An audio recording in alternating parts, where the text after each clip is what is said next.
नमस्कार, मैं रचना सैनी वर्तमान में राजकीय उच्च माध्यमिक विद्यालय दूरिया उदयपुर वाटी में भौतिक विज्ञान के व्याख्याता पद पर कार्यरत हूँ। सरकार की गाइडलाइन वर्क फ्रॉम होम के अंतर्गत हम भौतिक विज्ञान विषय के कुछ शिक्षण सामग्री लेकर आपके सामने उपस्थित हैं। इस संदर्भ में आप हमारे चैनल 7 स्टार फिजिक्स को सब्सक्राइब कर सकते हैं और बेल आइकन दबा करके नोटिफिकेशन ऑन कर सकते हैं ताकि हमारे वीडियो सबसे पहले आप तक पहुंच सके। तो चलिए शुरू करते हैं हमारा पहला चैप्टर, जिसका नाम है विद्युत क्षेत्र यानी इलेक्ट्रिक फील्ड। विद्युत क्षेत्र के लिए हम पहले समझते हैं स्थिर वैद्युतिकी। स्थिर वैद्युतिकी इस टॉपिक पर हमारे 1 से 4 चैप्टर हैं, यानी ये हमारे 1 से 4 चैप्टर कवर करता है। इसके कारण ये और भी ज्यादा इंपॉर्टेंट हो जाता है। स्थिर वैद्युतिकी का जैसे नाम से ही पता चलता है, हमें आवेश को स्थिर लेना है। आवेश को कैसा लेना है? हमें स्थिर। आवेश को स्थिर रखते हुए हमें आवेश के गुण और आवेश के प्रभावों का अध्ययन करते हुए हमें स्थिर वैद्युतिकी को समझना है, अर्थात भौतिक विज्ञान की वह शाखा जिसके अंतर्गत स्थिर आवेश के गुण और प्रभावों का अध्ययन किया जाता है, वह शाखा क्या कहलाती है? स्थिर वैद्युतिकी। अब हम चलते हैं आवेश पर। आवेश किसी भी कण का अंतर्निहित गुण होता है और ये गुण भी मूलभूत गुणों में से एक होता है। तो किसी भी कण का अंतर्निहित गुण है और मूलभूत गुण है। तो अंतर्निहित गुण होते हुए यह 2 प्रकार के प्रभावों को प्रदर्शित करता है। वो 2 प्रकार के प्रभाव कौन कौन से हैं? एक तो विद्युत प्रभाव और एक आवेश प्रदर्शित करता है अपना चुंबकीय प्रभाव। अब आवेश के बारे में हम पहले 10th क्लास में पढ़ चुके हैं। आवेश विद्युत धारा की परिभाषा में से आता है। विद्युत धारा की परिभाषा क्या है?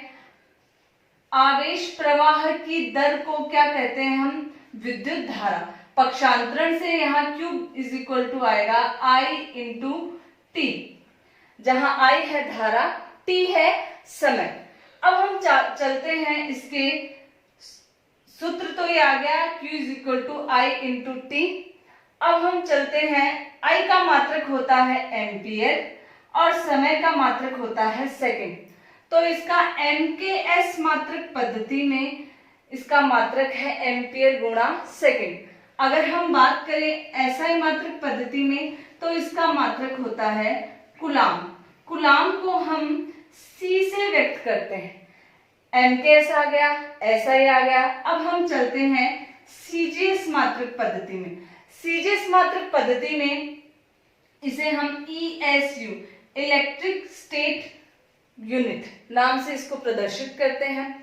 जैसा हम जानते हैं कि हम ज्यादातर कूलाम मात्रक है वो काम में लेंगे, परंतु कूलाम बहुत बड़ा मात्रक है, इसलिए न्यूमेरिकल्स में हम इसको छोटे मात्रकों में बांटते हैं। जैसे अगर हम बात करें माइक्रो कूलाम यानी 10 की घात -6 कूलाम, अगर हम बात करें नैनो कूलाम यानी 10 की घात -9 कूलाम, हम बात करें पिको कूलाम यानी 10 की घात -12 कूलाम। आवेश का सबसे छोटा मात्रक है फ्रैंकलिन और आवेश का सबसे बड़ा मात्रक है फैराडे। एक फैराडे में 96,500 कूलाम होते हैं। इससे हमें पता चल सकता है कि फैराडे आवेश का कितना बड़ा मात्रक है। अब हम चलते हैं आवेश की विमीय सूत्र पर। तो विमीय सूत्र हम ज्ञात करेंगे। तो विमीय सूत्र MKT और I में से होता है। तो यहाँ N0 L0 T1 A1 ये हो गया आवेश का विमीय सूत्र। अब जैसा कि हमने पढ़ा था स्थिर आवेश के गुण और प्रभाव, तो अब हम बात करेंगे आवेश कौन कौन से प्रभावों को प्रदर्शित करता है। तो आवेश का जो प्रभाव है उसमें हम 3 प्रकार के प्रभावों से हम देखेंगे। वो 3 प्रकार के प्रभाव है। जब आवेश स्थिर हो यानी वेग क्या हो आवेश का? 0 हो। जब आवेश गतिशील हो, पर गतिशील में भी हमें एक बात ध्यान रखनी है कि गतिशील नियत वेग से होना चाहिए। वेग होना चाहिए, वो क्या होना चाहिए यहाँ, नियत होना चाहिए। अब तीसरा है जब आवेश त्वरित हो, यानी या तो वेग बढ़ना चाहिए या वेग घटना चाहिए। त्वरित को हम दोलित भी बोल सकते हैं। यदि आवेश स्थिर होता है तब आवेश के स्थिर होने के कारण कौन सा प्रभाव प्रदर्शित होता है, वो प्रभाव होता है विद्युत प्रभाव, या हम इसे बोल सकते हैं विद्युत क्षेत्र। यदि आवेश नियत वेग से गतिशील है तो उस प्रभाव में विद्युत क्षेत्र तो आता ही आता है, साथ ही साथ आता है चुंबकीय क्षेत्र, अर्थात विद्युत और चुंबकीय क्षेत्र एक साथ उत्पन्न होते हैं जब आवेश नियत वेग से गतिशील होता है। अब हम बात करें यदि आवेश त्वरित है या दोलित है, तब विद्युत और चुंबकीय विकिरण के रूप में प्रभाव प्रदर्शित होता है। विद्युत क्षेत्र भी होता है, साथ ही साथ चुंबकीय क्षेत्र भी होता है, और वो किसके रूप में प्रदर्शित होता है, विद्युत चुंबकीय विकिरण के रूप में, जिसमें ऊर्जा होती है। तो अभी हमने क्या पढ़ा, स्थिर वैद्युतिकी, स्थिर आवेश के कारण हम उसके गुण और प्रभावों का अध्ययन करें, वो भौतिक विज्ञान की शाखा कहलाती है स्थिर वैद्युतिकी। आवेश किसी भी कण का अंतर्निहित मूलभूत गुण होता है जो विद्युत और चुंबकीय प्रभावों को प्रदर्शित करता है। फिर हम चलिए इसके सूत्र है इसका I×T, और इसके तीन मात्रक पद्धतियों में इसके मात्रक हैं। छोटे मात्रक हमने पढ़े, सबसे बड़ा मात्रक होता है फैराडे, सबसे छोटा मात्रक होता है फ्रैंकलिन। प्रभाव आवेश स्थिर है, नियत है या त्वरित है, तो स्थिर होगा तो सिर्फ विद्युत क्षेत्र, गतिशील होगा नियत वेग से तो विद्युत। अब तक हमने आवेश के बारे में पढ़ा। अब हमारा नेक्स्ट टॉपिक है आवेश के गुणधर्म। आवेश के गुणधर्म में पहला गुणधर्म है आवेश एक अदिश राशि है। अदिश राशि का मतलब है कि आवेश की कोई पर्टिकुलर विशेष दिशा नहीं होती। आवेश अपने चारों तरफ समान दूरी पर समान प्रभाव डालता है, या हम कह सकते हैं समान विद्युत बल लगाता है, समान विद्युत क्षेत्र उत्पन्न करता है। किसी विशेष दिशा में इसका मान नहीं होता, सभी दिशाओं में समान रूप से इसका मान होता है। दूसरा पॉइंट है धनात्मक और ऋणात्मक प्रकृति के दो आवेश होते हैं। पहली प्रकृति होती है धनात्मक, दूसरी प्रकृति होती है ऋणात्मक। तीसरा पॉइंट है धनात्मक या ऋणात्मक, यानी हम बोल सकते हैं सजातीय। सजातीय का मतलब है दोनों समान हो, या तो धनात्मक हो या ऋणात्मक हो। यदि धनात्मक आवेश है तो दोनों आवेशों के बीच में बल लगेगा और वो बल होगा प्रतिकर्षण बल। और विजातीय यानी एक धनावेश हो और दूसरा हो ऋणावेश। तो अगर विजातीय आवेश हो तो दोनों के बीच में बल लगेगा और उस बल को हम कहते हैं आकर्षण। यदि कहीं भी आवेश उपस्थित है, इसका मतलब है वहां द्रव्यमान अवश्य होगा। इसका मतलब क्या है कि इलेक्ट्रॉन होता है वो आवेश की सबसे छोटी इकाई होती है, सबसे छोटी इकाई, और उसका मान क्या होता है 1.6 × 10⁻⁻19 कूलाम, जो हम बहुत छोटी क्लासों से पढ़ते आ रहे हैं। 1.6 × 10⁻⁻19 कूलाम। यहाँ हम ये भी देख सकते हैं कि जो कूलाम होता है आवेश का बहुत ही बड़ा मात्रक होता है, क्योंकि यहाँ पर 10⁻⁻19 है। अगर ये 10⁻+19 होता तो कूलाम हो सकता है कूलाम बहुत छोटा मात्रक होता। अब हम आगे न्यूमेरिकल में देखेंगे कि कूलाम बड़ा मात्रक कैसे है। और द्रव्यमान है इसका 9.1 × 10⁻31 किलोग्राम। यहाँ हमें ये भी ध्यान रखना है जब भी हम किसी भौतिक राशि को व्यक्त करते हैं तो आगे उसका मात्रक जरूर लगाते हैं। एग्जामिनर जब भी कॉपी चेक करता है मात्रक अवश्य होना चाहिए, इंपॉर्टेंट है। अब हम बात करें, हम ये बोल सकते हैं कि अगर आवेश उपस्थित है तो द्रव्यमान अवश्य होगा, पर ये जरूरी नहीं है कि कहीं द्रव्यमान है तो आवेश हो। कैसे? 5वां पॉइंट, समान मात्रा में अगर धनावेश और ऋणावेश है तो वो एक दूसरे को उदासीन कर देते हैं। जैसे एक पर आवेश है 5 इलेक्ट्रॉन और दूसरे पर 5 कूलाम, या दूसरे पर आवेश है -5 कूलाम, तो दोनों ने एक दूसरे को क्या कर दिया, उदासीन कर दिया। तो उनमें द्रव्यमान तो है परंतु उनमें आवेश है, क्योंकि आवेश ने तो क्या कर दिया, एक दूसरे को निरस्त कर दिया। तो आवेश उपस्थित है तो द्रव्यमान अवश्य होगा, पर द्रव्यमान है तो आवेश उपस्थित हो ये जरूरी नहीं है। पांचवा पॉइंट है आवेश एक संरक्षित राशि है। जैसा कि हम पढ़ते आ रहे हैं ऊर्जा एक संरक्षित राशि होती है, वैसे ही आवेश भी एक संरक्षित राशि है। आवेश को न ही उत्पन्न किया जा सकता है न ही नष्ट किया जा सकता है, बस एक वस्तु से दूसरे वस्तु में स्थानांतरित किया जा सकता है। सातवां पॉइंट, इलेक्ट्रॉन ही स्थानांतरित होता है। हम कभी कभी सोचते हैं कि अगर किसी ऑब्जेक्ट पर यहाँ धनावेश है तो हो सकता है यहाँ पर कोई प्रोटॉन आया हो, क्योंकि प्रोटॉन पर धनावेश होते हैं, पर ये कॉन्सेप्ट गलत है। यहाँ क्या होता है, अगर किसी वस्तु पर धनावेश है इसका मतलब उस वस्तु से इलेक्ट्रॉन बाहर जा रहे हैं। इलेक्ट्रॉन की कमी क्या दर्शाती है, धनावेश। और अगर किसी वस्तु पर ऋणावेश है यानी इलेक्ट्रॉन उस वस्तु पर आ रहे हैं।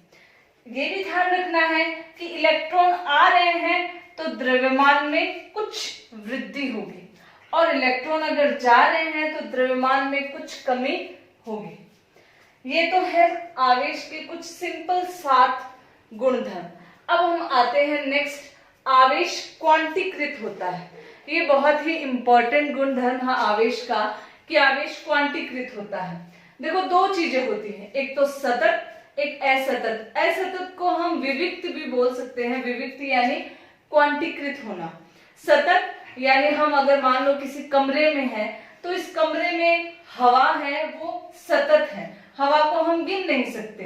परंतु अगर हम बात करें कमरे में लोग कितने हैं तो हम 1 2 3 4 5 गिन सकते हैं कि लोग कितने हैं, तो वो लोगों की संख्या तो वहां क्या है, क्वांटीकृत है। एक और बात ध्यान रखने लायक है कि हवा है वो हम गिन सकते हैं, पर लोग जैसे 1 2 3 4 5 हो सकते हैं, पर 5.5 पौने 5 पौने 6 ये संख्या नहीं हो सकती। इसका मतलब क्या है कि Q/E का मान N होता है। जैसे कि आवेश क्वांटीकृत होता है, Q टोटल आवेश है, N इलेक्ट्रॉनों की संख्या है, E इलेक्ट्रॉन पर आवेश है 1.6 × 10⁻⁻19 कूलाम। तो इससे हमें क्या अर्थ निकलता है कि Q/E हमेशा हमेशा हमेशा एक पूर्ण संख्या होनी चाहिए। 1.6 2.3 अगर पॉइंटों में ही आ जाएगी तो फिर वो क्वांटीकृत न रहकर सतत हो जाएगी। इसलिए आवेश हमेशा क्वांटीकृत होता है। 1 इलेक्ट्रॉन हो सकता है, 2 इलेक्ट्रॉन हो सकता है, -2 हो सकता है, 10 हो सकता है, 20 हो सकता है, पर 1.2 2.3 4.5 ऐसी संख्याएं नहीं हो सकती। अब हम चलते हैं आवेशों की योज्यता। जैसा कि हमें पता है पहला पॉइंट क्या था, आवेश एक अदिश राशि है। तो अदिश राशि है तो आवेशों को जोड़ने के लिए इनका सिंपल बीजगणितीय योग करना है।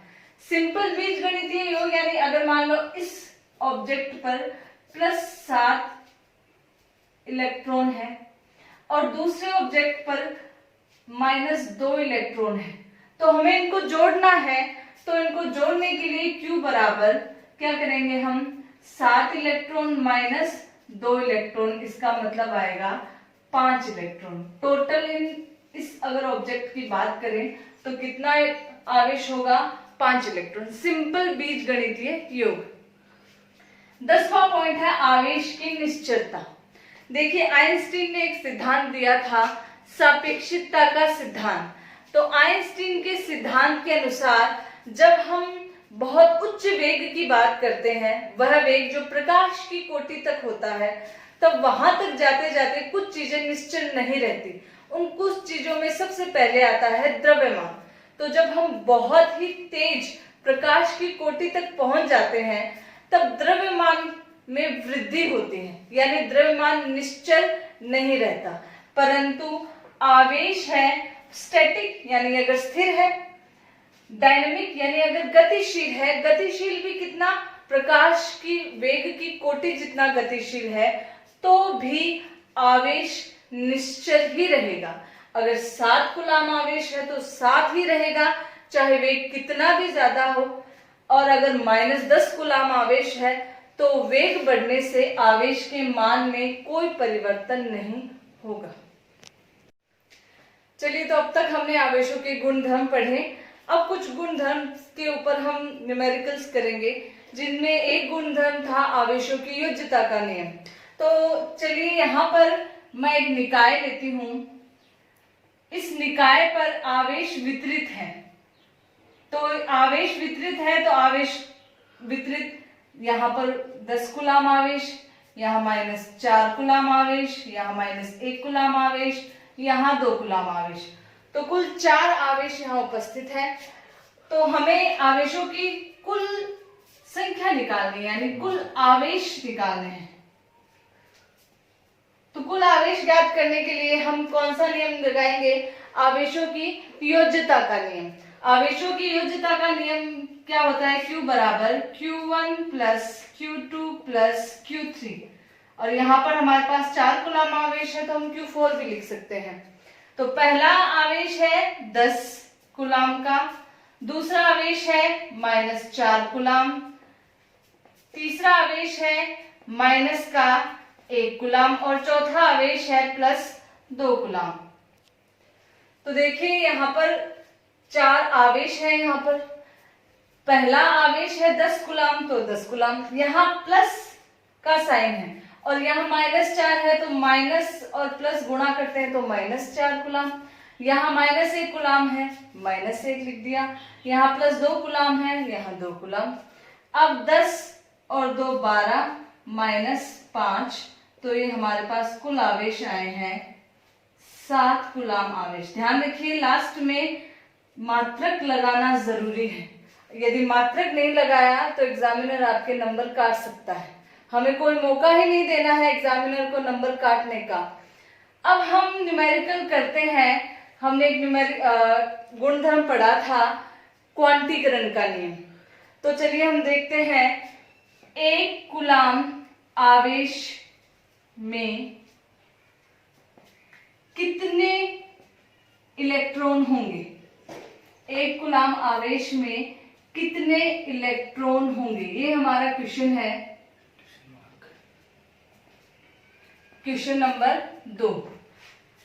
तो हमें, जैसा हम 10वीं क्लास से पढ़ते आए हैं, सबसे पहले हमें दिया क्या है? दिया है,